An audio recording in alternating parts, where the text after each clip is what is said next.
सत्कारयोग ਗਿਆਨੀ ਆਤਮਾ ਸਿੰਘ ਜੀ, ਤਿਨਾਂ ਪਾਸੋਂ ਆਪ ਜੀ ਬੜੇ ਪਿਆਰ ਨਾਲ ਅੱਧੇ ਘੰਟੇ ਲਈ ਗੁਰਬਾਣੀ ਅਤੇ ਇਤਿਹਾਸ ਦੀਆਂ ਵਿਚਾਰਾਂ ਸ਼ਰਵਣ ਕਰੋ ਜੀ। ਆਪ ਸਮੂਹ ਸੰਗਤਾਂ ਨੂੰ ਸਤਿਗੁਰੂ ਗੁਰੂ ਗ੍ਰੰਥ ਸਾਹਿਬ ਮਹਾਰਾਜ ਜੀ ਦੇ ਪਹਿਲੇ ਪ੍ਰਕਾਸ਼ ਪੁਰਬ ਦੀਆਂ ਬਹੁਤ ਬਹੁਤ ਵਧਾਈਆਂ ਹੋਣ। ਸਤਿਗੁਰੂ ਮਹਾਰਾਜ ਕਿਰਪਾ ਕਰਨ, ਅਸੀਂ ਵੀ ਗੁਰਬਾਣੀ ਦੇ ਲੜ ਲੱਗੀਏ, ਖੁਦ ਸਹਿਜ ਪਾਠ ਰੱਖੀਏ, ਗੁਰਬਾਣੀ ਨੂੰ ਪੜ੍ਹੀਏ, ਗੁਰਬਾਣੀ ਨੂੰ ਜਾਣੀਏ ਅਤੇ ਗੁਰਬਾਣੀ ਬਣੀਏ। ਸਤਿਗੁਰੂ ਮਹਾਰਾਜ ਕਿਰਪਾ ਕਰਨਗੇ ਸੋ ਸਾਡਾ ਵੀ ਜੀਵਨ ਅੰਮ੍ਰਿਤ ਬਣ ਜਾਏਗਾ। ਆਓ ਬੜੇ ਪਿਆਰ ਨਾਲ ਗੁਰਬਾਣੀ ਦੀਆਂ ਵਿਚਾਰਾਂ ਭਾਈ ਸਾਹਿਬ ਭਾਈ ਗਿਆਨੀ ਆਤਮਾ ਸਿੰਘ ਜੀ ਹੈਡ ਗ੍ਰੰਥੀ ਸਾਹਿਬ ਤਿਨਾਂ ਪਾਸੋਂ ਅੱਧੇ ਘੰਟੇ ਲਈ ਸ਼ਰਵਣ ਕਰੀਏ ਜੀ। ਇੱਕ ਓੰਕਾਰ ਸਤਿਨਾਮ ਕਰਤਾ ਪੁਰਖ ਨਿਰਭਉ ਨਿਰਵੈਰ ਅਕਾਲ ਮੂਰਤ ਅਜੂਨੀ ਸੈਭੰ ਗੁਰ ਪ੍ਰਸਾਦ। ਏ ਪ੍ਰਾਣਨਾਥ ਗੋਬਿੰਦੇ ਕਿਰਪਾ ਨਿਧਾਨ ਜਗਤ ਗੁਰੂ। हे संसार ताप हरणै करुणामय सब दुख हरो। हे शरण जोग दयाले दीनानाथ मया करो। शरीर स्वस्थ खीण समय सिमरंत नानक राम दामोदर माधवे।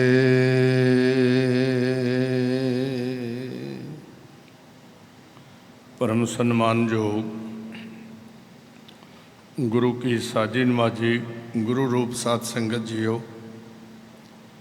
सब तो पहला गुरुदेव की सनिमर फतेह प्रवान करो जी। वाहिगुरु जी का खालसा वाहिगुरु जी की फतेह।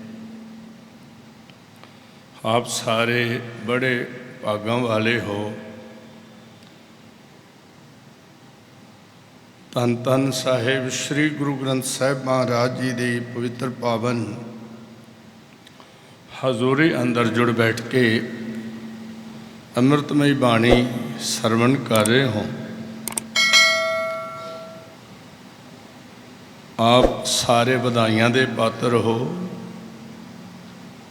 धन धन साहिब श्री गुरु ग्रंथ साहिब जी महाराज जी का पहला प्रकाश पावन गुरपुरब बड़े शरधा नाल प्यार नाल मना रहे हो। होने गुरु के कीर्तनीय हजूरी रागी जत्था भाई साहब भाई मनप्रीत सिंह जी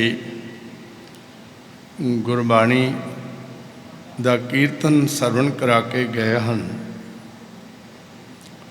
ये बाणी जो जियों जाने रंत रवे हर नामा। ते सतगुरु गुरु ग्रंथ साहिब महाराज दे अंदर ये फरमान है, गुरबाणी इस जग में चानण। दो चीज़ों का सुमेल देखना। तिन अंतर रवै हर नामा। जेड़ा व्यक्ति इस बाणी नूं तुर अंदरों समझ लवेगा, ये बाणी जो जियों जाने। इत्थे जानन की गल महाराज ने आखी है। जानन का संबंध समझण नाल हुंदा है। तुर अंदरों जियो दा पाओ तुर आत्मा तू, तुर हिरदे तू, तुर अंदर दे मन दे राही जेड़ा इस बाणी नूं समझेगा। भाई साहब जी ने शब्द गाया है, ये बाणी जो जियों जाने। तिन अंतर रवै हर नामा। उस दे अंदर परमात्मा का नाम ਰਮਣਾ ਸ਼ੁਰੂ ਹੋ ਜਾਏਗਾ। ਉਹਦੇ ਅੰਦਰ ਪਰਮਾਤਮਾ ਦੇ ਨਾਮ ਦਾ ਸਿਮਰਨ ਸ਼ੁਰੂ ਹੋ ਜਾਏਗਾ। ਉਹਦੇ ਅੰਦਰ ਪਰਮਾਤਮਾ ਦੇ ਨਾਮ ਦੀਆਂ ਗੂੰਜਾਂ ਉੱਠਣੀਆਂ ਸ਼ੁਰੂ ਹੋ ਜਾਣਗੀਆਂ। ਉਹਦੇ ਅੰਦਰ ਪਰਮਾਤਮਾ ਦੇ ਨਾਮ ਦਾ ਜਪ ਸ਼ੁਰੂ ਹੋ ਜਾਏਗਾ। ਔਰ ਜਿਸ ਦੇ ਅੰਦਰ ਪਰਮਾਤਮਾ ਦਾ ਨਾਮ ਦੀ ਗੂੰਜ ਉੱਠ ਜਾਏ, ਜਪ ਪ੍ਰਗਟ ਹੋ ਜਾਏ, ਇਹ ਜਪ ਪਾਰ ਬ੍ਰਹਮ ਚ ਲੀਨ ਕਰ ਦਿੰਦਾ ਹੈ। ਜੀਵਨ ਸਫਲ। ਸਤਿਗੁਰੂ ਪਾਤਸ਼ਾਹ ਜੀ ਕਹਿ ਰਹੇ ਨੇ, ਇਸ ਢੰਗ ਨਾਲ ਯਾਤਰਾ ਸੰਪੰਨ। ਬਾਣੀ ਦਾ ਨਿਵਾਸ ਹੋ ਜਾਏ, ਫਿਰ ਉਸ ਵਿਅਕਤੀ ਨੂੰ ਕਿਸੇ ਦੂਸਰੇ ਕੋਲੋਂ ਸਲਾਹ ਪੁੱਛਣ ਦੀ ਲੋੜ ਨਹੀਂ ਪੈਂਦੀ ਕਿ ਮੈਨੂੰ ਜੀਵਨ 'ਚ ਕੀ ਕਰਨਾ ਚਾਹੀਦਾ, ਕੀ ਨਹੀਂ ਕਰਨਾ ਚਾਹੀਦਾ। ਕਿਸੇ ਦੀ ਵੀ ਸਲਾਹ ਦੀ ਜ਼ਰੂਰਤ ਨਹੀਂ ਰਹਿ ਜਾਂਦੀ। ਗੁਰੂ ਸ਼ਬਦ, ਇਹ ਗੁਰਬਾਣੀ ਫਿਰ ਉਸ ਦੀ ਅਗਵਾਈ ਕਰੇਗੀ, ਕਿਉਂਕਿ ਪਰਮਾਤਮਾ ਦੀ ਮਿਹਰ ਨਾਲ ਮਨ ਵਿੱਚ ਵਸ ਗਈ ਹੈ। ਤਾਂ ਹੁਣ ਇਹ ਸ਼ਬਦ, ਇਹ ਬਾਣੀ ਅਗਵਾਈ ਕਰੇਗੀ, ਰਸਤਾ ਦਿਖਾਏਗੀ, ਮਾਰਗ ਰੋਸ਼ਨ ਕਰੇਗੀ। ਕੋਈ ਗੁੰਝਲ ਰਹਿ ਨਹੀਂ ਜਾਏਗੀ ਐਸੀ ਜਿਸ ਦੀ ਸਮਝ ਨਾ ਹੋਵੇ ਮਨੁੱਖ ਨੂੰ ਆਤਮਿਕ ਮਾਰਗ ਦੀ, ਆਤਮਿਕ ਜੀਵਨ ਦੀ, ਆਤਮਿਕ ਰਸ ਦੀ ਔਰ ਆਪਣੀ ਮੰਜ਼ਿਲ ਤੱਕ ਪਹੁੰਚਣ ਦੀ ਕੋਈ ਗੁੰਝਲ ਨਹੀਂ ਰਹਿ ਜਾਏਗੀ। ਉਹ ਆਤਮਿਕ ਰਸ ਵੀ ਮਾਣੇਗਾ, ਉਹ ਆਤਮਿਕ ਆਨੰਦ ਵੀ ਮਾਣੇਗਾ, ਉਹ ਆਤਮਿਕ ਮਾਰਗ ਤੇ ਵੀ ਚੱਲੇਗਾ, ਉਹ ਆਪਣੀ ਮੰਜ਼ਿਲ ਤੇ ਵੀ ਪਹੁੰਚੇਗਾ। ਇਹ ਦੂਸਰੀ ਗੱਲ। ਗੁਰਬਾਣੀ ਇਸ ਜਗ ਮੈਂ ਚਾਨਣ, ਕਰਮ ਵਸੈ ਮਨ ਆਏ। ਉਸ ਤੋਂ ਪਹਿਲਾਂ ਅਰਦਾਸਾਂ ਨੇ, ਬੇਨਤੀਆਂ ਨੇ, ਯੋਦਨੀਆਂ ਨੇ, ਇੱਛਾਵਾਂ ਨੇ, ਚਾਹਤ ਹੈ, ਮੰਗ ਹੈ, ਪਿਆਸ ਹੈ, ਲਲਚ ਹੈ ਅੰਦਰ ਪੈਦਾ ਕਰਨ ਦੀ। ਉਸ ਤੋਂ ਪਹਿਲਾਂ ਆਪਣਾ ਮਾਹੌਲ ਬਣਾਉਣ ਵਾਸਤੇ, ਆਪਣੀ ਤਿਆਰੀ ਕਰਨ ਵਾਸਤੇ, ਉਸ ਤੋਂ ਪਹਿਲਾਂ ਜੋ ਕੁਝ ਵੀ ਚਾਹੀਦਾ ਹੈ ਉਹ ਸਾਨੂੰ ਕਰਨ ਦੀ ਲੋੜ ਹੈ। ਅੰਮ੍ਰਿਤ ਵੇਲੇ ਉੱਠਣ ਦੀ ਲੋੜ ਹੈ, ਨਿਤਨੇਮ ਕਰਨ ਦੀ ਲੋੜ ਹੈ, ਸਾਰੀ ਸੇਵਾ ਕਰਨ ਦੀ ਲੋੜ ਹੈ, ਆਪਣੇ ਜੀਵਨ ਦਾ ਰੂਟੀਨ ਬਣਾਉਣ ਦੀ ਲੋੜ ਹੈ। ਬਾਕੀ ਜੋ ਕੁਝ ਵੀ ਹੈ, ਪਹਿਲਾਂ ਉਸ ਦਾ ਮਾਹੌਲ ਤਿਆਰ ਕਰਨ ਵਾਸਤੇ ਇਹ ਜੋ ਚਾਹੀਦਾ ਹੈ ਉਹ ਸਾਨੂੰ ਕਰਨਾ ਚਾਹੀਦਾ ਹੈ। ਪਰ ਮਹਾਰਾਜ ਕਹਿ ਰਹੇ ਨੇ, ਜਦੋਂ ਐਸਾ ਕਰਦਿਆਂ ਪਰਮਾਤਮਾ ਦੀ ਕਿਰਪਾ ਹੋ ਗਈ, ਮਿਹਰ ਹੋ ਗਈ, ਤਾਂ ਇਹੀ ਬਾਣੀ ਜੋ ਰੋਜ਼ ਨਿਤਨੇਮ ਦੇ ਰੂਪ ਵਿੱਚ ਪੜ੍ਹਦੇ ਸੀ, ਇਹ ਬਾਣੀ ਜੋ ਰੋਜ਼ ਸਤਸੰਗ ਵਿੱਚ ਸੁਣਦੇ ਸੀ, ਇਹੀ ਬਾਣੀ ਮਨ ਵਿੱਚ ਨਿਵਾਸ ਕਰ ਜਾਏਗੀ। ਮੇਰੇ ਪਾਤਸ਼ਾਹ ਜੀ ਕਹਿ ਰਹੇ ਨੇ, ਕਰਮ ਵਸੈ ਮਨ ਆਏ। ਜਿਸ ਦਿਨ ਬਖਸ਼ਿਸ਼ ਹੋ ਜਾਏਗੀ, ਇਹ ਬਾਣੀ ਜੋ ਰਸਨਾ ਤੂੰ ਗਾ ਰਿਹਾ, ਉਸ ਦਿਨ ਮਨ ਵਿੱਚ ਨਿਵਾਸ ਕਰ ਜਾਏਗੀ। ਤੇ ਰਸਨਾ ਤੂੰ ਗਾਉਂਦਾ ਹੀ ਇਸ ਲਈ ਸੀ ਕਿ ਮੇਰੇ ਮਨ ਵਿੱਚ ਨਿਵਾਸ ਕਰ ਜਾਏ। ਉਸ ਦਿਨ ਨਿਵਾਸ ਹੋਏਗਾ ਜਿਸ ਦਿਨ ਤੇਰਾ ਰਸਨਾ ਨਾਲ ਗਾਈ ਹੋਈ ਬਾਣੀ, ਉਚਾਰਨ ਕੀਤੀ ਹੋਈ ਬਾਣੀ, ਪੜ੍ਹੀ ਹੋਈ ਬਾਣੀ ਮੇਰੇ ਪਾਤਸ਼ਾਹ ਨੂੰ ਖੁਸ਼ੀ ਦੇ ਜਾਏਗੀ। ਉਸੇ ਦਿਨ ਮਾਲਕ ਦੀ ਕਿਰਪਾ ਹੋ ਜਾਏਗੀ, ਇਹ ਬਾਣੀ ਉਸੇ ਦਿਨ ਮਨ ਵਿੱਚ ਨਿਵਾਸ ਕਰ ਜਾਏਗੀ।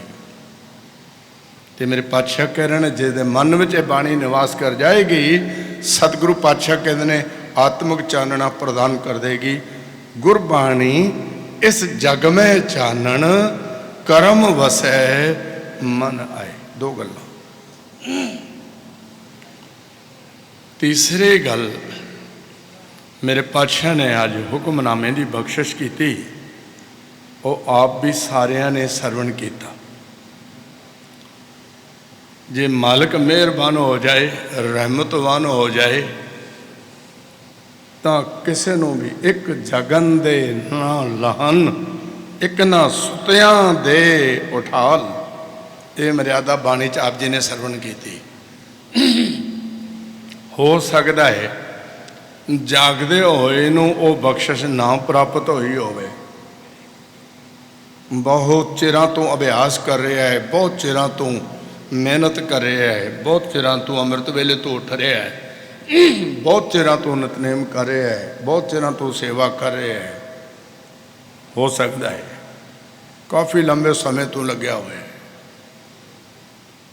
ਪਰ ਮਾਲਕ ਦੀ ਮੌਜ ਉਸ 'ਤੇ ਆ ਗਈ, ਮਾਲਕ ਦੀ मौज उस ते आ गई, मालिक नूं तरस उस ते आ गया जिहड़ा सुत्ता पिया है। पाओ जिसने इधर निगाह भर के भी नहीं हजे वेख्या कि मैनूं अमृत वेले उठना चाहिए है, मैनूं नितनेम करना चाहिए है, मैनूं बाणी पढ़नी चाहिए है, मैनूं सेवा करनी चाहिए है, मैनूं धर्म के मार्ग ते चलना चाहिए है, हजे उसने अख पुट के भी नहीं वेख्या। उन्होंने कहते सुता है। तो मालिक नूं मेरे साहिब की निगाह पैगी तो दाते नूं तरस आ गया। जो तरस आ गया ना तो महाराज कहने थापड़ा दे के उठाया, कहता चोली कर, एक जगन दे ना लहन, एक ना सुतियां दे उठा लो। क्योंकि मालिक है, मौज उसदी है, खुशी उसदी है। प्रसन्न हो गया, तरस आ गया, उसनूं रहम आ गया भी ਇਹਦਾ ਕੀ ਬਣੇਗਾ, ਇਹ ਹਜੇ ਤੱਕ ਸੁੱਤਾ ਪਿਆ, ਇਹਨੂੰ तो उठ के जुड़ जाना चाहिए सी। इतना अमोलक जन्म, मानसा जन्म, मानस जन्म बड़ा दुर्लभ है और बड़ा अमोलक है और बड़ा कीमती रतन है, लेकिन ये हजे तक सुता पिया है, हजे तक सुता है। तरस आ गया, साहिब नूं रहम आ गया तो सुते पैनों जगाल के झोली भर दी। तो मेरे पातशाह मुख वाक विच फरमान कर रहे सन, ऐसो गुण मेरो प्रभ जी कीन, पंच दोख अर अहंग रोग ए तन ते सगल दूर कीन। मालिक ने ये जो मालिक दे मिलाप च रुकावटां पैदा करने वाले सी ना, पंच दोख, काम क्रोध लोभ मोह अहंकार, ये मालिक नूं मिलन नहीं दे रहे सी, ये मंजिल ते पहुंचण नहीं दे रहे सी, ये आत्मिक जीवन तक नहीं पहुंचण दे रहे सी, आत्मिक रस तक नहीं पहुंचण दे रहे सी, ये आत्मिक आनंद तक नहीं पहुंचण दे रहे सी। पर ऐसो गुण मेरो प्रभु जी कीन, गुण कहते ने उपकार नूं, ऐसा उपकार, ऐसा परोपकार मेरे मालिक ने किया। ऐसो गुण मेरो प्रभु जी कीन, पंच दोख अर अहंग रोग ये तन ते सगल दूर कीन। इन्हां पंजा दोखियां नूं मेरे शरीर तो बड़ा दूर कर दिता। सोहज कोहज मोरो कछ ना विचारियो। महाराज कह रहे ने मेरा कोई उसने सोहज कोहज नहीं वेख्या। मेरे पातशाह कहने उसने मेरा दे घर च आया, एडी बख्शिश की, कोई योग्यता नहीं वेखी मेरी, कोई सुंदरता नहीं वेखी। महाराज कहने एडी कृपा की, प्रेम गयो, उन्हें ऐसे प्रेम दे बंधन च मैनू बन लिया और माया दे हर किस्म के बंधन तो उसने छुड़ा दिता। मेरे पातशाह जी कह रहे ने और एडी कृपा की, गुरु को शब्द मेरे हियरे दीन, सीधा गुरु का शब्द मेरे हृदय विच रख दिता, गुरु का शब्द मेरे हृदय विच टिका दिता। मेरे हृदय विच गुरु का शब्द जब मोहरी बन गया, आगू बन गया, तो फिर सारे जीवन ने शब्द के मगर तुरना सी, शब्द के पीछे तुरना सी। गुर को शब्द मेरे ही अरे दीन, मेरे हृदय विच वसा दिता। ये उपकार किया है मेरे दाते ने, कर सकता है, वो कर सकता है, किसी दे भी कर सकता है। हुण असीं ये नहीं कर सकते भी मैं तो सारी उम्र हो गई झोली अड्डी नूं, सारी उम्र हो गई मैनू तो नितनेम करदे नूं, सारी उम्र हो गई मैनू तो अमृत वेले उठदे नूं, पातशाह सारी उम्र हो गई मैनू तो सत्संग करदे नूं, सेवा करदे नूं, मेरी बारी नहीं आई। तो जिहड़ा कदे गया ही नहीं तुसीं उस ते कृपा कर दी, ये गल नहीं कह सकते असी, क्योंकि वो मालिक है। एक जगन दे ना लहन, एक ना सुतियां दे उठाल। मेरा दे घर च आया, तरस किया उसने ਕਹਿੰਦੇ ਨੇ ਬਖਸ਼ਿਸ਼ ਕਰ ਦਿੱਤੀ, ਗੁਰ ਕੋ ਸ਼ਬਦ ਮੇਰੇ ਹੀਰ ਦੀਨ, ਕਹਿੰਦੇ ਇਸ ਤਰ੍ਹਾਂ ਇਹ ਸੁਗਾਤ ਮੈਨੂੰ ਬਖਸ਼ੀ। ਤਾਂ ਐਡੀ ਕਿਰਪਾ ਹੋ ਗਈ ਕਿ ਇਹ ਪੰਜੇ ਦੋਖੀ ਜਿਹੜੇ ਨੇ ਮੇਰੇ ਤਨ ਤੋਂ ਸਗਲ ਦੂਰ ਕੇ ਮੇਰੇ ਸਰੀਰ ਤੋਂ ਦੂਰ ਕੱਢ ਕੇ ਬਾਹਰ ਮਾਰੇ। ਮਹਾਰਾਜ ਕਹਿ ਰਹੇ ਨੇ ਤਾਂ ਹੁਣ ਸਾਰੀਆਂ ਰੁਕਾਵਟਾਂ ਹਟ ਗਈਆਂ, ਮਾਇਆ ਕੋਈ ਵੀ ਰੁਕਾਵਟ ਲੈ ਕੇ ਸਾਹਮਣੇ ਨਹੀਂ ਆ ਸਕਦੀ, ਕੋਈ ਵੀ ਬੰਧਨ ਲੈ ਕੇ ਸਾਹਮਣੇ ਨਹੀਂ ਆ ਸਕਦੀ। ਹੁਣ ਤੇ ਯਾਤਰਾ ਚੱਲ ਪਈ, ਸ਼ਬਦ ਅਗਵਾਈ ਕਰੇਗਾ ਜੀਵਨ ਦੀ, ਸਾਰਾ ਜੀਵਨ ਸ਼ਬਦ ਦੇ ਮਗਰ ਚਲੇਗਾ। ਮਹਾਰਾਜ ਕਹਿ ਰਹੇ ਨੇ ਤਾਂ ਸ਼ਬਦ ਤੇ ਚਾਹੁੰਦਾ ਹੈ ਆਤਮਿਕ ਰਸ ਪ੍ਰਗਟ ਕਰਨਾ, ਸ਼ਬਦ ਤੇ ਚਾਹੁੰਦਾ ਹੈ ਆਤਮਿਕ ਆਨੰਦ ਦੀ ਵਰਖਾ ਕਰਨੀ, ਸ਼ਬਦ ਤੇ ਚਾਹੁੰਦਾ ਹੈ ਆਤਮਿਕ ਆਨੰਦ ਵਰਤਾਂਦਾ ਹੈ ਸ਼ਬਦ, ਆਤਮਿਕ ਰਸ ਵਰਤਾਂਦਾ ਹੈ ਸ਼ਬਦ। ਤਾਂ ਆਤਮਿਕ ਰਸ ਜਿਨ੍ਹਾਂ ਨੂੰ ਮਿਲ ਜਾਏ, ਆਤਮਿਕ ਆਨੰਦ ਜਿਨ੍ਹਾਂ ਨੂੰ ਮਿਲ ਜਾਏ, ਉਹਨਾਂ ਦਾ ਹੀ ਪ੍ਰਮਾਤਮਾ ਨਾਲ ਮਿਲਾਪ ਹੈ, ਉਹੀ ਮੰਜ਼ਿਲ ਤੱਕ ਪਹੁੰਚ ਸਕਦੇ ਨੇ। ਇਹ ਤੀਸਰੀ ਜੁਗਤੀ ਮੇਰੇ ਪਾਤਸ਼ਾਹ ਨੇ ਬਾਣੀ ਵਿੱਚ ਸਮਝਾਈ। ਇਸ ਵਾਸਤੇ ਸਿੱਖ ਨੂੰ ਹਦਾਇਤ ਹੈ ਗੁਰੂ ਦੀ, ਗੁਰੂ ਕੇ ਸਿੱਖਾ ਬਾਣੀ ਨਾਲ ਜੁੜ, ਗੁਰੂ ਕੇ ਸਿੱਖਾ ਬਾਣੀ ਨਾਲ ਜੁੜ। ਇਹ ਤੇ ਸ਼ਬਦਾਂ ਦਾ ਅਗੰਮੀ ਬੋਧ ਸੀ ਜੋ ਮੇਰੇ ਪਾਤਸ਼ਾਹ ਬਾਣੀ ਰਾਹੀਂ ਪ੍ਰਦਾਨ ਕਰ ਰਹੇ ਸੀ ਸਾਧ ਸੰਗਤ। ਆਓ ਦਰਸ਼ਨ ਕਰੀਏ ਕੀ ਇਤਨਾ ਜ਼ਰੂਰੀ ਸੀ ਗੁਰਸਿੱਖ ਦੇ ਜੀਵਨ ਵਾਸਤੇ। ਸ਼੍ਰੀ ਗੁਰੂ ਗ੍ਰੰਥ ਸਾਹਿਬ ਮਹਾਰਾਜ ਜੀ ਦਾ ਸ਼੍ਰੀ ਹਰਿਮੰਦਰ ਸਾਹਿਬ ਦੇ ਅੰਦਰ ਪ੍ਰਕਾਸ਼ ਕਰਨਾ ਮਕਸਦ ਕੀ ਸੀ, ਸਤਿਗੁਰੂ ਚਾਹੁੰਦੇ ਕੀ ਸੀ। ਆਓ ਚੰਦ ਮਿੰਟਾਂ ਲਈ ਵਿਚਾਰ ਜਾਈਏ। ਦੇਖੋ ਅੱਜ ਦਾ ਸ਼ੁਭ ਦਿਹਾੜਾ ਹੈ। ਉਸ ਵਕਤ ਈਸਵੀ ਸਨ 1604 ਵਿੱਚ ਸ਼੍ਰੀ ਹਰਿਮੰਦਰ ਸਾਹਿਬ ਦਰਬਾਰ ਸਾਹਿਬ ਦੇ ਅੰਦਰ ਗੁਰੂ ਅਰਜਨ ਦੇਵ ਮਹਾਰਾਜ ਸਤਿਗੁਰੂ ਸੱਚੇ ਪਾਤਸ਼ਾਹ ਨੇ ਸ਼੍ਰੀ ਗੁਰੂ ਗ੍ਰੰਥ ਸਾਹਿਬ ਮਹਾਰਾਜ ਜੀ ਦਾ ਪਹਿਲਾ ਪ੍ਰਕਾਸ਼ ਕੀਤਾ, ਕੇਵਲ ਧਰਮ ਦਾ ਪ੍ਰਚਾਰ ਕਰਨ ਵਾਸਤੇ। ਇਹ ਧਰਮ ਦਾ ਕੇਂਦਰ ਹੈ ਸ਼੍ਰੀ ਦਰਬਾਰ ਸਾਹਿਬ। ਕਿਉਂ? ਕਿਉਂਕਿ ਸਭ ਤੋਂ ਪਹਿਲਾ ਧਰਮ ਦੇ ਪ੍ਰਚਾਰ ਕਰਨ ਵਾਸਤੇ ਸ਼੍ਰੀ ਗੁਰੂ ਗ੍ਰੰਥ ਸਾਹਿਬ ਦਾ ਪਹਿਲੀ ਵਾਰੀ ਪ੍ਰਕਾਸ਼ ਇੱਥੇ ਕੀਤਾ ਗਿਆ,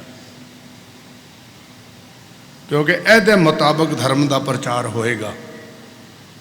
ਇਹ ਗੁਰੂਆਂ ਦੀ ਸੋਚ, ਇਹ ਸੋਚ ਨੂੰ ਗੁਰੂ ਅਰਜਨ ਦੇਵ ਮਹਾਰਾਜ ਸੱਚੇ ਪਾਤਸ਼ਾਹ ਜੀ ਨੇ ਲੈ ਕੇ, ਕਿਉਂਕਿ ਇਹ ਜਿਹੜੀ ਬਾਣੀ ਹੈ ਇਹ ਗੁਰਮਤ ਹੈ, ਇਸ ਗੁਰਮਤ ਦੇ ਮੁਤਾਬਕ ਧਰਮ ਦਾ ਪ੍ਰਚਾਰ ਕੀਤਾ ਜਾਏਗਾ, ਸੰਸਾਰੀ ਜੀਵਨ ਨੂੰ ਭਵਸਾਗਰ ਤੋਂ ਪਾਰ ਕੀਤਾ ਜਾਏਗਾ।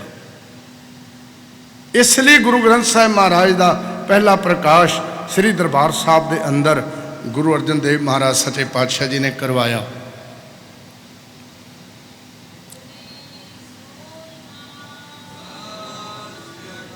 ਔਰ ਪ੍ਰਕਾਸ਼ ਕਰਨ ਦੀ, ਸੁਖਾਸਨ ਸਾਹਿਬ ਕਰਨ ਦੀ, ਗੁਰੂ ਗ੍ਰੰਥ ਸਾਹਿਬ ਜੀ ਦੀ ਹਜ਼ੂਰੀ ਦੀ ਸੇਵਾ ਸੌਂਪੀ ਬਾਬਾ ਬੁੱਢਾ ਜੀ ਨੂੰ। ਗ੍ਰੰਥੀ ਦੀ ਸੇਵਾ ਬਾਬਾ ਬੁੱਢਾ ਜੀ ਨੂੰ ਸੌਂਪੀ। ਮੇਰੇ ਪਾਤਸ਼ਾਹ ਕਹਿੰਦੇ ਨੇ ਇਹ ਪ੍ਰਕਾਸ਼ ਹੁਣ ਲਗਾਤਾਰ ਹੋਏਗਾ, ਪ੍ਰਕਾਸ਼ ਹੁਣ ਲਗਾਤਾਰ ਚੱਲੇਗਾ। ਸਤ ਸੰਗਤ, ਕੀ ਗੁਰੂ ਅਰਜਨ ਦੇਵ ਮਹਾਰਾਜ ਪਾਤਸ਼ਾਹ ਸਿਰਫ ਇਤਨਾ ਹੀ ਚਾਹੁੰਦੇ ਸੀ ਕਿ ਸ੍ਰੀ ਗੁਰੂ ਗ੍ਰੰਥ ਸਾਹਿਬ ਦਾ ਪ੍ਰਕਾਸ਼ ਸ੍ਰੀ ਹਰਿਮੰਦਰ ਸਾਹਿਬ ਦੇ ਵਿੱਚ ਹੀ ਰਵੇ? ਨਹੀਂ, ਇਹ ਗੁਰੂ ਗ੍ਰੰਥ ਸਾਹਿਬ ਦਾ ਪ੍ਰਕਾਸ਼ ਹਰ ਗੁਰਸਿੱਖ ਦੇ ਹਿਰਦੇ ਤੱਕ ਪਹੁੰਚੇ। ਇਸ ਲਈ ਗੁਰੂ ਗ੍ਰੰਥ ਸਾਹਿਬ ਮਹਾਰਾਜ ਦਾ ਪ੍ਰਕਾਸ਼ ਸ੍ਰੀ ਹਰਿਮੰਦਰ ਸਾਹਿਬ ਦੇ ਅੰਦਰ ਕੀਤਾ ਗੁਰੂ ਅਰਜਨ ਸਾਹਿਬ ਮਹਾਰਾਜ ਨੇ। ਹਰ ਗੁਰਸਿੱਖ ਨੂੰ ਇਸ ਗੱਲ ਨੂੰ ਸਮਝਣਾ ਚਾਹੀਦਾ ਹੈ ਕਿ ਇਸ ਗੁਰੂ ਗ੍ਰੰਥ ਸਾਹਿਬ ਦਾ ਪ੍ਰਕਾਸ਼ ਹਰ ਗੁਰਸਿੱਖ ਦੇ ਹਿਰਦੇ ਤੱਕ ਪਹੁੰਚੇ। ਇਹ ਗੁਰਮਤ ਦਾ ਪ੍ਰਚਾਰ, ਇਹ ਗੁਰਮਤ ਦਾ ਚਾਨਣਾ ਹਰ ਗੁਰਸਿੱਖ ਦੇ ਮਨ ਤੱਕ ਪਹੁੰਚੇ। ਉਸ ਤੋਂ ਬਾਅਦ ਫਿਰ ਥਾਂ ਥਾਈਂ ਪ੍ਰਕਾਸ਼ ਹੋਏ ਗੁਰੂ ਗ੍ਰੰਥ ਸਾਹਿਬ ਮਹਾਰਾਜ ਦੇ, ਔਰ ਇਹ ਧਰਮ ਦਾ ਪ੍ਰਚਾਰ ਸ਼ੁਰੂ ਹੋ ਗਿਆ। ਕਿਉਂਕਿ ਇਹ ਨੀਤੀ ਹੈ ਪ੍ਰਚਾਰ ਕਰਨ ਦੀ, ਕਿਉਂਕਿ ਆਦਿ ਗੁਰੂ ਗੁਰੂ ਨਾਨਕ ਸਾਹਿਬ ਮਹਾਰਾਜ ਜੀ ਦੀ ਬਾਣੀ, ਇਹ ਸਾਰੇ ਗੁਰੂ ਸਾਹਿਬਾਂ ਦੀ ਜਿਹੜੀ ਬਾਣੀ ਸੰਕਲਿਤ ਕੀਤੀ ਗੁਰੂ ਅਰਜਨ ਦੇਵ ਮਹਾਰਾਜ ਸਤਿਗੁਰੂ ਸੱਚੇ ਪਾਤਸ਼ਾਹ ਜੀ ਨੇ, ਇੱਕ ਬਹੁਤ ਵੱਡਾ ਕਾਰਜ ਸੀ। ਗੁਰੂਆਂ ਦੇ ਮੁਤਾਬਕ ਧਰਮ ਦਾ ਪ੍ਰਚਾਰ ਕੀਤਾ ਜਾਏਗਾ, ਜਾਂ ਗੁਰੂਆਂ ਦੇ ਵਿਚਾਰ ਦੇ ਮੁਤਾਬਕ ਜਿਨ੍ਹਾਂ ਦੇ ਵਿਚਾਰ ਹੋ ਜਾਣ जिन्हां दी ऐसी भावना हो जाए और जो जगत का भला चाहते ने, संसारी जीवन का निस्तारा चाहते ने, वो सुंदर विचारां दे मालिक ने जिहड़े आत्मिक जीवन वाले, अगर उन्हां दे विचार बरस के आण तां उन्हां नूं नाल शामिल किया जा सकता है। उन्हां दे विचारां नूं गुरुआं ने कबूल किया, प्रमाण किया, और गुरुआं ने प्रमाण किया। इसलिए जिते 6 गुरु साहिबां दी बाणी, उत्थे 15 भगतां दी बाणी, ते उत्थे 11 भट्ट साहिबानां दी बाणी, उत्थे 3 गुरु के सिखां दी भी बाणी, ते चौथे गुरु के सिख दी हाज़री गुरु नानक साहब ने लवाई भाई मरदाना जी दी। महाराज कहते ने 35 सिंगां विच ये 36वां दी हाज़री लवा के ये 36 महापुरुषों की बाणी कंप्लीट की पातशाह ने, मन बख्शिया। हुण विचार जिस वेले गुरु अर्जन देव महाराज पातशाह ने किया भी हुण संपादना करनी है श्री गुरु ग्रंथ साहब महाराज जी की, उस वेले महाराज ने, तुसी बहुत बारी ये गल्लां सुनियां ने कि गोविंदवाल साहब तो पोथियां लैण वास्ते भाई गुरदास जी गए, नहीं मिलियां, बाबा बुढ़ा जी गए, नहीं मिलियां, गुरु अर्जन साहिब महाराज आप चल के गए। ये बारे च बहुत सारिया गल्लां ने, बहुत सारिया विद्वानां ने विचारां अड अड ढंग नाल लिखियां ने। मैं ये बखेड़ा तो नहीं पावांगा, पर जो मैनू इतिहास सारियां दे पढ़ के जो मैनू गल समझ आई है मैं तुहाडे नाल शेयर करांगा। जिस वेले गुरु रामदास जी महाराज सतगुरु सच्चे पातशाह गुरु अमरदास जी महाराज सतगुरु पातशाह जी के कोल रह के सेवा निभा रहे सन, तो गुरु अमरदास साहिब महाराज ने गोविंदवाल साहिब जी की पावन धरती ते ही गुरु रामदास साहिब महाराज को गुरियाई की बख्शिश की सी। तो गुरु रामदास साहिब महाराज को गुरियाई की बख्शिश की सी, तो सारी गुरबाणी जितनी भी सतगुरां दे कोल मौजूद सी, उत्थे गोविंदवाल साहिब ही मौजूद सी, वो सतगुरां दे सुपुर्द की सी। धन गुरु नानक साहिब महाराज तो गुरु अंगद साहिब महाराज तो गुरु अमरदास जी महाराज, तो गुरु अमरदास साहिब महाराज गोविंदवाल साहब ही रहे। तो जो गुरु रामदास साहिब महाराज को गुरियाई की बख्शिश की, तो सारी बाणी उत्थे मौजूद सी, तिन्ने गुरु साहिबां दी। तो उत्थे गुरु रामदास साहिब महाराज ने रह के गुरमत का प्रचार किया, तो गुरु महाराज जी का हुक्म से गुरु अमरदास साहिब महाराज का कि पुरखा तुसी होर इलाके भी प्रचार करो, गुरु का चक भी वसाओ। तद गुरु रामदास साहिब महाराज गुरु का चक उन्होंने आके वसाया अमृतसर शहर, तो होर आस पास के इलाकों में भी प्रचार किया। तो गुरु रामदास साहिब महाराज सतगुरु ने भी आप बहुत सारी बाणी का उच्चारण किया 30 रागां विच। वो सारी दी सारी बाणी उत्थे गोविंदवाल साहब संभाली, सारिया पोथियां उत्थे संभालियां हुई सी।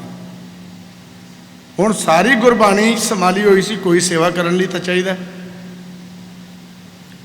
इस बाणी नूं पढ़न वाला, सेवा करने वाला हजूरी विच तां चाहीदा ना। किस उनकी ड्यूटी लगाई जाएगी? जो ज़्यादा श्रद्धालु होवे, जो ज़्यादा सेवा करने की भावना रखता होवे, जो ज़्यादा बंदगी वाला होवे, ज़्यादा भगती वाला होवे, ज़्यादा नितनेमी होवे, बाणी नाल बहुता प्यार करने वाला होवे, तो फिर उसनूं ये सेवा मिलती कि नहीं? मिल जाती ना।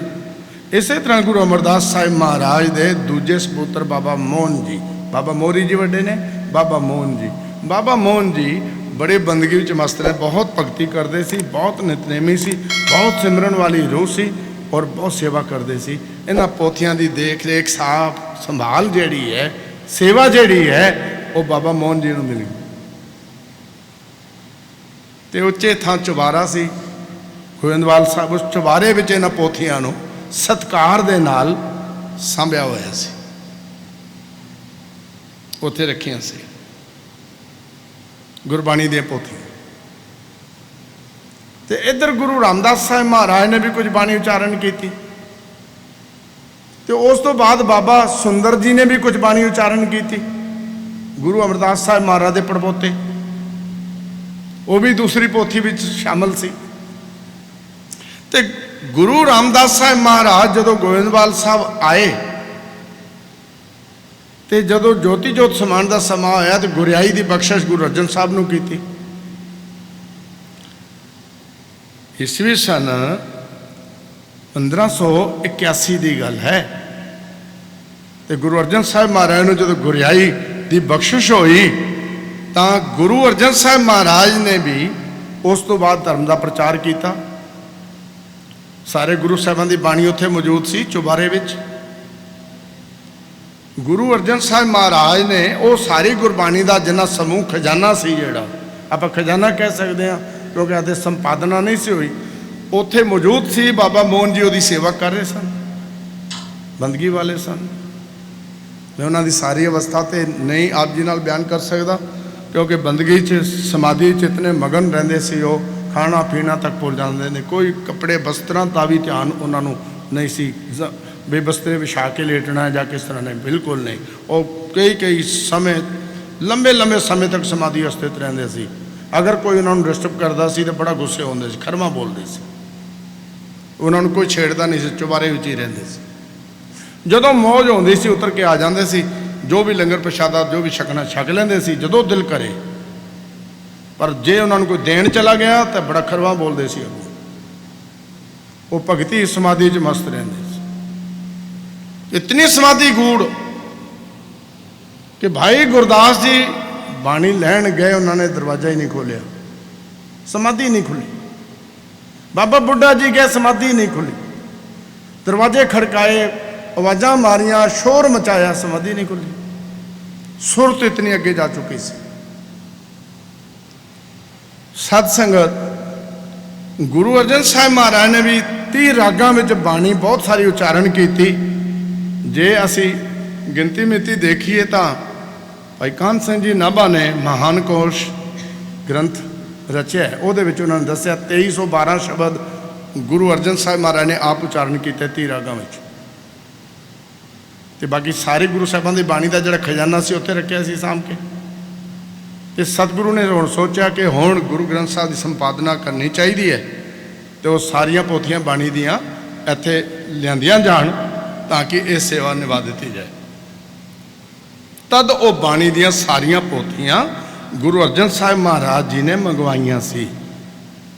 ਤੋ ਭਾਈ ਗੁਰਦਾਸ ਜੀ ਰਿਸ਼ਤੇ ਵਿੱਚ ਬਹੁਤ ਨਜ਼ਦੀਕੀ ਸੀ ਨਾ, ਗੁਰੂ ਅਮਰਦਾਸ ਸਾਹਿਬ ਮਹਾਰਾਜ ਜੀ ਦੇ ਭਰਾਤਾ ਦੇ ਪੁੱਤਰ ਸੀ, ਭਤੀਜੇ ਸੀ, ਰਿਸ਼ਤੇ ਵਿੱਚ ਬਹੁਤ ਨਜ਼ਦੀਕੀ ਸੀ। ਚਚੇਰੇ ਭਰਾ ਸੀ ਬਾਬਾ ਮੋਹਨ ਜੀ ਤੇ ਭਾਈ ਗੁਰਦਾਸ ਜੀ।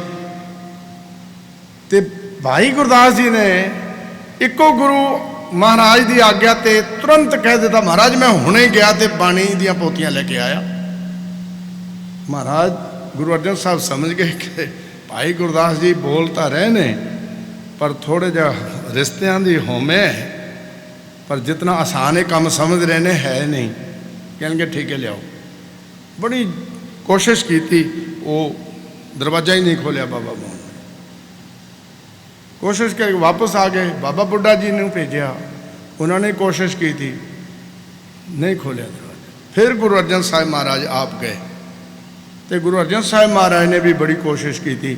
ਸਮਾਧੀ ਅਸਥਿਤ ਸਨ, ਉਹ ਨਹੀਂ ਖੁੱਲੀ ਸਮਾਧੀ। ਉਦੋਂ ਫਿਰ ਗੁਰੂ ਅਰਜਨ ਦੇਵ ਮਹਾਰਾਜ ਸੱਚੇ ਪਾਤਸ਼ਾਹ ਨੇ ਚੁਬਾਰੇ ਦੇ ਸਾਹਮਣੇ ਗਲੀ ਦੇ ਵਿੱਚ ਬੈਠ ਕੇ ਚੌਂਕੜਾ ਮਾਰ ਕੇ ਆਪ ਸੁਰਤ ਸ਼ਬਦ ਨਾਲ ਜੋੜੀ। ਸ਼ਬਦ ਸੁਰਤ ਹੋਏ ਗੁਰੂ ਅਰਜਨ ਦੇਵ ਮਹਾਰਾਜ ਤੇ ਸ਼ਬਦ ਸੁਰਤ ਹੋ ਕੇ ਫਿਰ ਬਾਬਾ ਮੋਹਨ ਜੀ ਦੀ ਸੁਰਤ ਨੂੰ ਪਕੜਿਆ। ਇਹਨਾਂ ਦੀ ਸੁਰਤ ਕਿੱਥੇ ਹੈ? ਜਦੋਂ ਉੱਥੇ ਗੁਰੂ ਅਰਜਨ ਦੇਵ ਮਹਾਰਾਜ ਦੀ ਸ਼ਬਦ ਗਾਣ ਦੀ ਸੁਰਤ ਪਹੁੰਚੀ, ਧੁਨ ਪਹੁੰਚੀ, ਗੁਰੂ ਅਰਜਨ ਸਾਹਿਬ ਮਹਾਰਾਜ ਦੀ ਆਵਾਜ਼ ਕੀਰਤਨ ਦੇ ਰੂਪ ਵਿੱਚ ਉੱਥੇ ਜਿਹੜੀ ਧੁਨ ਆਵਾਜ਼ ਪਹੁੰਚੀ, ਉਹਦੇ ਨਾਲ ਬਾਬਾ ਮੋਹਨ ਜੀ ਦੀ ਸਮਾਧੀ ਖੁੱਲੀ। ਮੋਹਨ ਤੇਰੇ ਉੱਚੇ ਮੰਦਰ ਸੱਚੀ ਧਰਮਸ਼ਾਲਾ ਜੀਓ। ਅਕਾਲ ਪੁਰਖ ਦੀ ਉਸਤਤ ਵਿੱਚ ਗੁਰੂ ਅਰਜਨ ਸਾਹਿਬ ਮਹਾਰਾਜ ਨੇ ਸ਼ਬਦ ਗਾਇਨ ਕੀਤਾ। ਤੇ ਜਦੋਂ ਬਾਬਾ ਮੋਹਨ ਜੀ ਦੀ ਸੁਰਤ ਖੁੱਲੀ ਤੇ ਉੱਪਰੋਂ ਦਰਵਾਜ਼ਾ ਖੋਲ ਕੇ ਕਹਿਣ ਲੱਗੇ, ਪਹਿਲਾਂ ਬੜੀ ਨਿਮਰਤਾ ਦੇ ਵਿੱਚ ਤੁਸੀਂ ਗੁਰਿਆਈ ਲੈ ਗਏ ਹੋ ਤੇ ਹੁਣ ਤੁਸੀਂ ਗੁਰਬਾਣੀ ਦਾ ਇਹ ਖਜ਼ਾਨਾ ਵੀ ਲੈਣ ਆ ਗਏ ਹੋ। ਲੈ ਜਾਓ, ਲੈ ਜਾਓ, ਇਹ ਵੀ ਲੈ ਜਾਓ, ਜੋ ਤੁਸੀਂ ਕਰਨਾ ਚਾਹੁੰਦੇ ਹੋ ਕਰੋ। ਬਾਬਾ ਮੋਹਨ ਜੀ ਦੇ ਬੋਲ, गुरु अर्जन साहिब महाराज ने मामा जी लगते सी रिश्ते विच दा बड़ा सत्कार दे नाल आख्या गुरु ग्रंथ साहिब की संपादना करनी है, करो करो। असीस भी दी और वह बाणी का खजाना गुरु अर्जन साहिब महाराज के सपुर्द किया। बड़े अदब नाल गुरु अर्जन देव महाराज सच्चे पातशाह नंगे पैरी चल के गोविंदवाल साहब तो श्री दरबार साहब तक ये पोथियां लैके आए। रामसर साहब जिथे गुरु ग्रंथ साहब की संपादना की उस स्थान पर तैयारी सी, उथे सारिया पोथियां विराजमान कराइया गई और गुरु अर्जन साहब महाराज ने भाई गुरदास जी को लिखवाई सारी बाणी और एक ग्रंथ साहब के रूप में सारी बाणी की संपादना करके ਇਹਦਾ नाम रखे गया पोथी साहब। तो 1604 में श्री हरमंदर साहब के अंदर प्रकाश करके और आज्ञा की भाई बुढ़ा खोलो ग्रंथ लो आवाजा सुने सब पंथ। तो बाबा बुढ़ा जी ने हुक्मनामा लेता ते संतां के कारज आप खलोया हर कम करावण आया राम। ये पावन मुख वाक जो है पहला संगत ने श्रवण किया। साध संगत ऐसे दीन दयाल सतगुरु पातशाह जी का पहला प्रकाश पावन गुरपुरब दियां खुशियां आप सारे मना रहे हाँ और बड़े प्यार नाल आप जी गुरबाणी श्रवण कर रहे सो। एक भेद मैं आप जी के चरणों च खोल देवां। तीन रूप च गुरु ग्रंथ साहिब महाराज के स्वरूप हैं। अज भुलेखे च ना पैना। तीन रूप च एक बीड़ साहब वो ने जिन्होंने दमदमी बीड़ कहते हैं। जी गुरु ग्रंथ साहब का प्रकाश है इनू दमदमी बीड़ कहते हैं। तो इस तो पहला स्वरूप जिहड़ा सी जो गुरु ग्रंथ साहिब महाराज का पहला प्रकाश श्री दरबार साहब विच होया उसनूं भाई गुरदास वाली बीड़ कहते हैं। वो 974 अंग ने 974 अंग ने। सिर्फ 116 शब्द गुरु तेग बहादुर साहिब महाराज दे ओहदे विच नहीं, बाकी सारी बाणी ठीक है जी। उसे ही बीड़ नूं भाई बन्नो जी ने जिल्द कराण वास्ते जदों लैके गए तो रस्ते में जांदियां जांदा उसे बीड़ का उतारा कर लिया। उतारा करके 6 शब्द होर वाधू उसके अंदर अंकित किए। मीरा बाई का भी शब्द उन्होंने लिखे। गुरु अर्जन साहिब महाराज की वापसी ते जो पता चलिया तो गुरु अर्जन साहिब महाराज ने आख्या भी पुरखा ये की कीता है, तुसीं तो गए सी जिल्द कराण वास्ते ते तुसीं रस्ते च उतारा भी कर लिया तो अपनी मर्जी नाल शब्द भी उहदे च अंकित कर दिते। जिहड़े गुरु ग्रंथ साहब के अंदर भगत सूरदास जी का शब्द है ना, छाड़ रहे मन हर बेमखन को संग, एको ही पंक्ति है। ਉਹਦੇ भी 4 पदे पूरे उन्होंने दर्ज कर दिते। ਉਹਦੇ थले भी 6 शब्द एक्स्ट्रा। ਉਹਨੂੰ गुरु अर्जन साहिब महाराज ने कहा खारी बीड़। ये खारी बीड़ है। वो अज भी उन्होंने परिवार विच गुजरात विच उन्होंने परिवार विच मौजूद है। खारी बीड़ गुरु साहब ने होर थां ते प्रकाश करने की आग्ञा नहीं दी। वो खारी बीड़ के रूप में पहला प्रकाश श्री दरबार साहब के अंदर जो स्वरूप किया सी, क्योंकि वैसे तो इतिहास बड़ा लंबा चौड़ा है, अज वो स्वरूप कित्थे है ये सवाल है। 974 अंग ने, वो स्वरूप कित्थे है जिदे सारे शब्द 57 ने। भाई साहब जदों इतिहास लिखते हैं ना तो वो अपने ढंग नाल दसदे ने। कान सिंह नाभा जी ने 5867 शब्द जिहड़े दसे ने वो दमदमा साहब वाली बीड़ दमदमी बीड़ जिहड़ी है वो बारे दसे ने। तो होर भी लेखक होए ना, लेखकों ने अलग अलग ढंग नाल उन्हां दी गिनतियां लिखियां ने, इस करके भुलेखा है। उन्होंने 57 शब्द दसे ने कि वो उस बीड़ दे ने जिहड़ी बीड़ दे अंदर दूसरे शब्द अंकित नहीं होए।